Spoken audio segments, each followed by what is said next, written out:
Hello बच्चों, welcome back to my channel. कैसे हैं आप सब लोग। आज की वीडियो में मैं आप लोग को बिजनेस ऑर्गेनाइजेशन यानी कि व्यवसायिक संगठन के एमसीक्यूज क्वेश्चन सॉल्व करवाऊंगी। इससे पहले भी मैंने इसके एमसीक्यूज क्वेश्चंस की वीडियो डाली हुई हैं। अगर आपने वो नहीं देखी हैं तो उसका लिंक आपको इस वीडियो के डिस्क्रिप्शन में मिल जाएगा, वहाँ से देख सकते हैं। इसके अलावा आप मेरे चैनल पेज पर जाइए, वहाँ पर अलग से प्ले भी बना रखी है मैंने। बिजनेस कम्युनिकेशन है, स्टैटिक्स है, ऑर्गेनाइजेशन है, इकोनॉमिक्स है, अलग अलग सब्जेक्ट पर, वहाँ से भी आप उसे ढूंढ सकते हैं। इसके अलावा भी किसी सब्जेक्ट पर आपको एमसीक्यूज क्वेश्चंस की या इंपॉर्टेंट क्वेश्चंस की वीडियो चाहिए हो तो मुझे कमेंट करिएगा।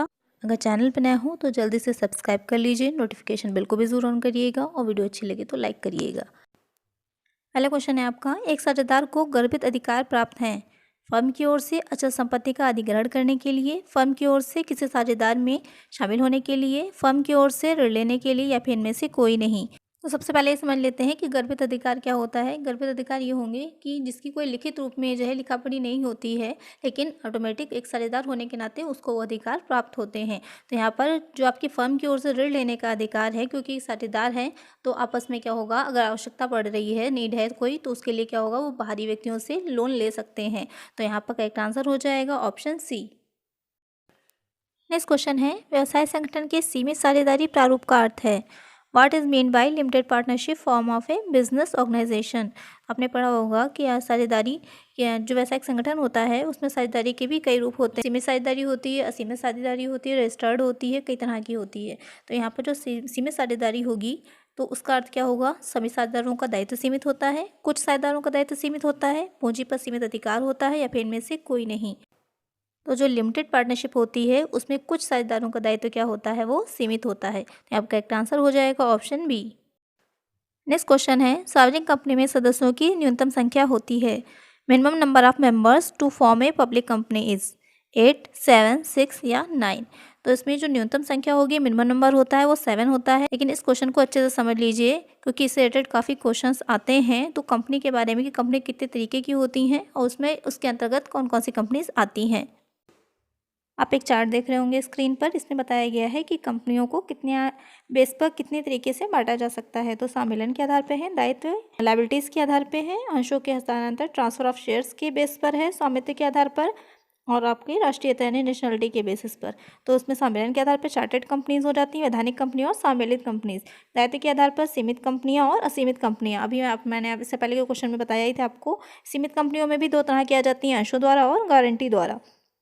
और आपका अंशों के हस्तांतरण के आधार पे पब्लिक हो जाती है और प्राइवेट कंपनी। पब्लिक कंपनी में क्या होता है कि जो भी उसके जो शेयर होल्डर्स होते हैं वो अपने शेयर्स दूसरे को ट्रांसफ़र कर सकते हैं, लेकिन जो प्राइवेट कंपनी होती है उसमें शेयर्स को ट्रांसफ़र नहीं किया जा सकता। स्वामित्व के आधार पर उसमें आएगी आपकी सरकारी कंपनी, गैर सरकारी, सूत्रधारी और सहायक कंपनी। उसके बाद नेशनलिटी के बेसिस पे हो जाती है विदेशी कंपनी और देशी कंपनी। तो इतने तरीके की क्या होती हैं, आपकी कंपनीज होती हैं। इससे भी क्वेश्चन आ सकता है, तो इसे भी समझ लीजिएगा। नेक्स्ट क्वेश्चन, निजी कंपनी में सदस्यों की न्यूनतम संख्या होती है। आप में से कई बच्चे कंफ्यूज थे कि जो है पब्लिक कंपनी में या प्राइवेट कंपनी में जो मिनिमम और मैक्सिमम नंबर ऑफ मेंबर्स होता है वो कितना होता है। तो जो आपकी निजी कंपनी में न्यूनतम संख्या होगी वो हो जाती है 2 लोगों की। यहाँ पर करेक्ट आंसर हो जाएगा ऑप्शन सी।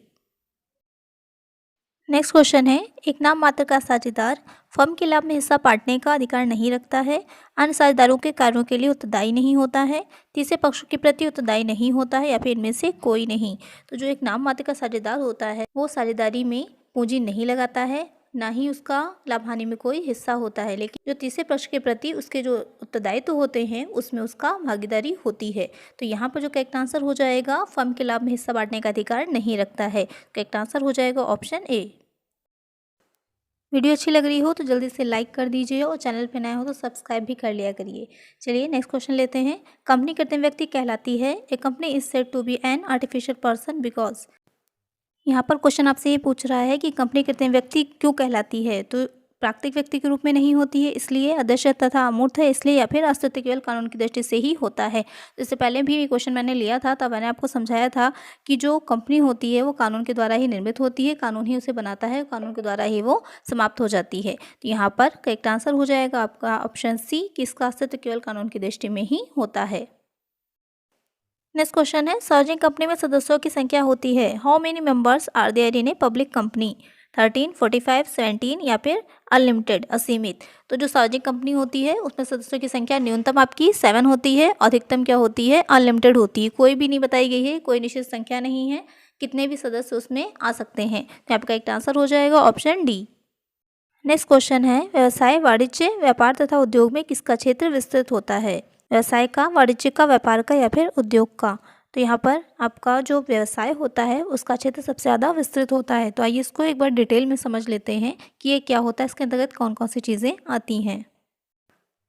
स्क्रीन पर आप एक चार्ट देख रहे होंगे जिसमें बिजनेस एक्टिविटीज़ जो होती हैं बताई गई हैं कि उसमें क्या क्या आता है। पहले आपका व्यापार है, वाणिज्य है, उद्योग है और प्रत्यक्ष सेवाएं दे रखी हैं। व्यापार में भी 2 तरह की हैं, देशी विदेशी, उसके अंतर्गत भी काफ़ी चीज़ें आ रही हैं। आयात है, निर्यात, पुनर्निर्यात। वाणिज्य में आपकी व्यापार, परिवहन, बैंकिंग संस्थाएं, बीमा कंपनियां, भंडार गृह, विज्ञापन, ये सब चीज़ें दे रखी हैं। और जो उद्योग होता है उसमें 4 तरीके के हैं। इस पर भी पहले और भी क्वेश्चंस इससे रिलेटेड जो होते हैं एमसीक्यूज क्वेश्चंस है उसकी भी मैंने अलग से वीडियोस बनाई हैं इससे पहले कि उसमें अगर आप वो जाकर के देख लीजिए तो आपको अच्छे से समझ में डिटेल में आ जाएगा। अगर आपने वो नहीं देखी है तो उसका लिंक मैं डिस्क्रिप्शन में डाल दूँगी, आप वहाँ से जाकर के चेक कर लीजिएगा। या चैनल पर प्लेलिस्ट भी है, आप वहाँ से भी देख सकते हैं, उस पर भी एमसीक्यूज क्वेश्चंस मैंने अलग से बनाए हैं। और उसके बाद आपका प्रत्यक्ष सेवाएँ हैं जिसमें शिक्षक की आ जाती हैं, वकील की, डॉक्टर की और मनोरंजन सेवाएँ हैं। तो इस तरह से हम बिजनेस एक्टिविटीज़ को अलग अलग डिवाइड करते हैं, उसके बाद भी उसको हम और सब डिवाइड करते हैं। तो ये सब किसके अंतर्गत आ जाता है? व्यवसाय के अंतर्गत आ जाता है। तो करेक्ट आंसर हो जाएगा ऑप्शन ए। नेक्स्ट क्वेश्चन है, संयुक्त पूंजी कंपनी का रजिस्ट्रेशन अनिवार्य है, आवश्यक है, आवश्यक नहीं है, इनमें से सभी? तो जो संयुक्त पूंजी कंपनी होती है उसका रजिस्ट्रेशन क्या होता है? अनिवार्य होता है, कंपलसरी होता है, करवाना ज़रूरी होता है। आपका एक आंसर हो जाएगा ऑप्शन ए। इसके अलावा जो साझेदारी होती है आपकी, साझेदारी का रजिस्ट्रेशन करवाना ऐच्छिक होता है। आप पर डिपेंड करता है कि जो साझेदार हैं वो आपस में रजिस्ट्रेशन करवाना चाहते हैं या नहीं, लेकिन जो आपकी कंपनी होती है उसका रजिस्ट्रेशन करवाना अनिवार्य है। नेक्स्ट क्वेश्चन है, एक उद्यमी को एक अच्छे नागरिक के रूप में व्यवहार करना चाहिए, यह किसके प्रति अपनी जिम्मेदारी का एक उदाहरण है? स्वामी के, कार्यकर्ता के, उपभोक्ता के या फिर समुदाय के? सबसे पहले क्वेश्चन समझ लीजिए कि क्वेश्चन आपको आपसे क्या पूछ रहा है। क्वेश्चन कह रहा है जो उद्यमी होता है, उद्यमी कौन होगा? साहसी को ही उद्यमी बोलते हैं।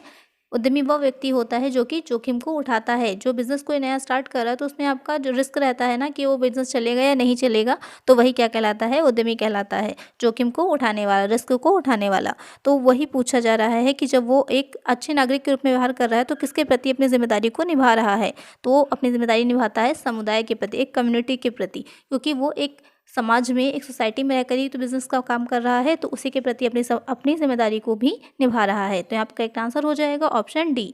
आज की वीडियो में इतना ही, मिलते हैं नेक्स्ट वीडियो में कुछ और नए क्वेश्चंस के साथ। वीडियो अच्छी लगी हो तो लाइक करिएगा, चैनल पर नए हो तो सब्सक्राइब करिएगा, नोटिफिकेशन बेल को ज़रूर ऑन करिएगा जिससे जो भी वीडियो मैं डालूँ उसका नोटिफिकेशन आपको मिल जाए। ज़्यादा से ज़्यादा फ्रेंड्स के साथ शेयर करिएगा। Thank you.